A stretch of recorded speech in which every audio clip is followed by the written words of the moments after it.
All right, let's go to Rand Paul from Washington, who is one of our favorites. And Rand, we beg you to make sense. Help us understand your vote for Hagel. Yeah, I hope I can. It's a lot of people have been confused by this, but I'll try the best I can to explain it to you. First of all, I was the deciding vote to filibuster him, and the only way to defeat him was through filibuster. The only way to delay and get information was through the filibuster. So we had 41 votes.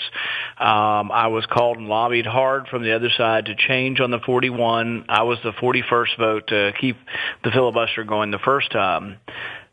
Within 3 days, many Republicans announced they weren't going to filibuster anymore, and yet we didn't get any information, which is why we were filibustering.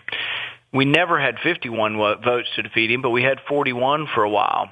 So we come back the next week, and I vote again to filibuster him. So I was one of 27.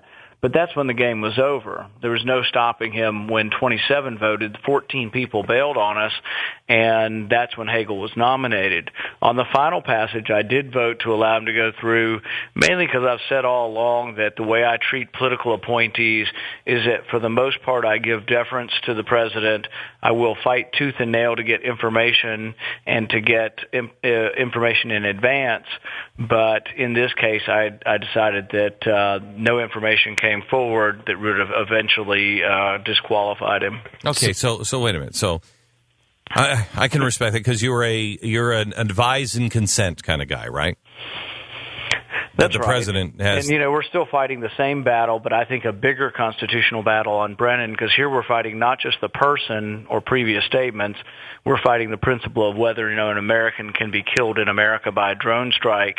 And so Brennan, we think we're going to get a victory on this. They backed down. Wait. Yesterday, Wait. And they pushed that off to next week. Okay, hang on just a second, because I want to hear the Brennan thing first, but I want to close off the Hagel thing first. Why do you vote to support him? Why wouldn't you vote present or no? You're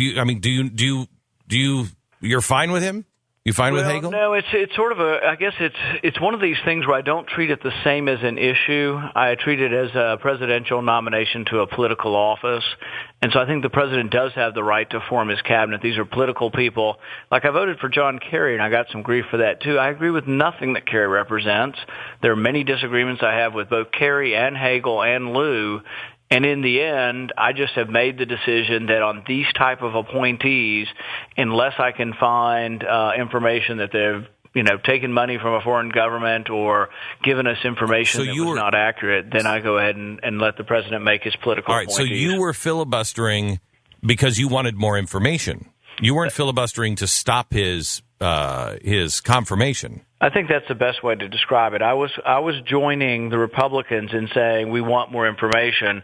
Also, for another reason, an ulterior motive was I also wanted Republicans to stick together to try to help me get information on Brennan. And one of the things that people may or may not realize about this place up here is that by being part of that filibuster team, I'm also able to get some people to help me now on the Brennan nomination. And I think I've got him stymied in committee long enough that I think the White House is going to announce publicly that they're not going to do drone strikes in the U.S. And to me, I think that's it just means they're going to obey the law, but it's a big step forward because they've been refusing to say that they won't do this. Well, they've said a lot of things. I don't believe any of